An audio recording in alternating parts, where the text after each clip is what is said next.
Alright, so I just won the auction for the car that I'm going to be using for the Hellcat powered Pursuit Charger build.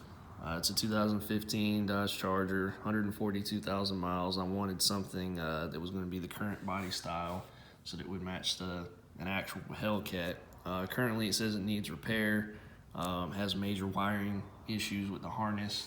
Of course that doesn't really matter because we're going to be switching everything out.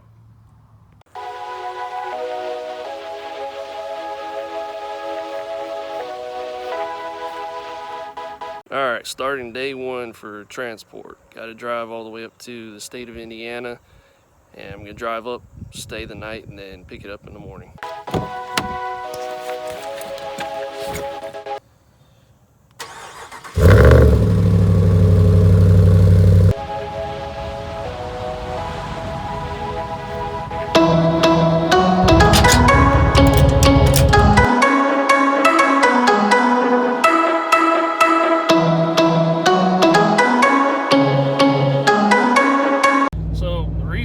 Dark already. It's because I drove about 2 hours and realized that I forgot the certified check to buy the car with, and they're very strict that it has to be a certified check.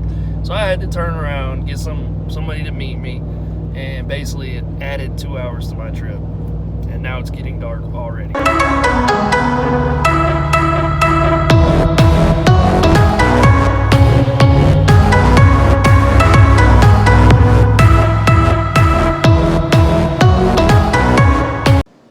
This place is nasty.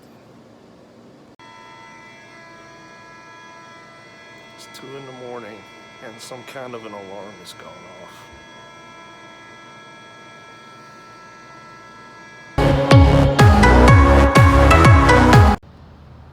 Alright, here we are.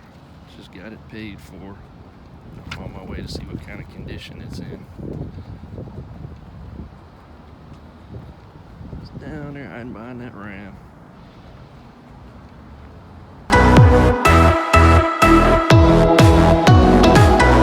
Alright, so they said it didn't start because it had electrical issues. I looked in the trunk and saw that they had pulled they had disconnected the ground on the battery, and they had pulled the fuel pump fuse.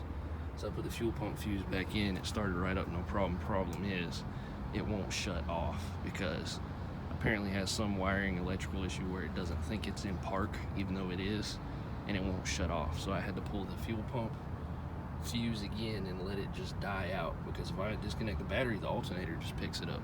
So, interesting. Started right up, drove it right up to the trailer.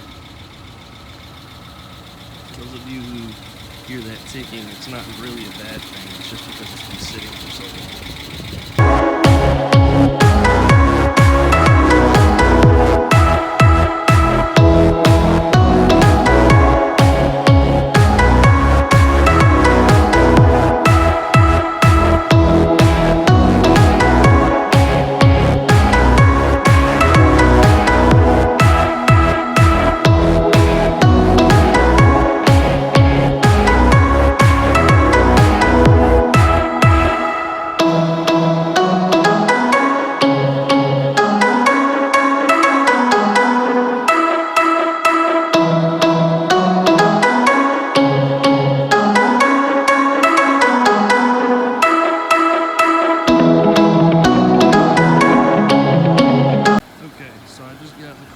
Trailer, and I had a little bit of an issue. The wiring where they had messed with it, I had to play around with it to get it to where the car would start. But when I messed around with it, once I got it nudged in the right spot, I suppose, everything seems to run great on this car. The engine is running smooth. It seems to be in excellent condition.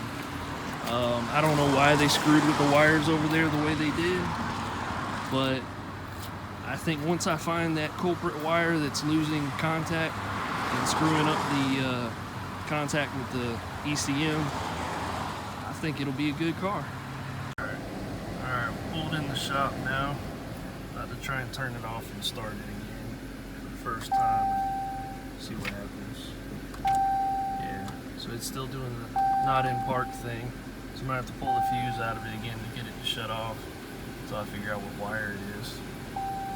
There must be a couple of them, because there's one wire, when it gets loose, everything goes crazy.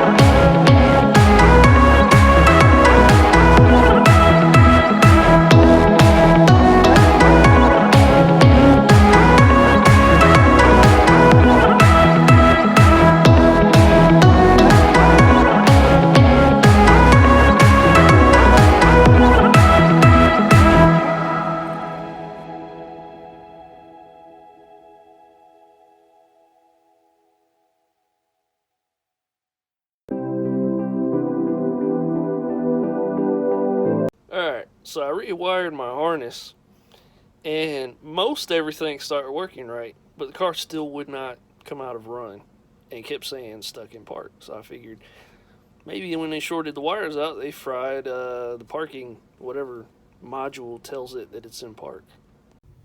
So I messed around for a good while and found this up underneath the column.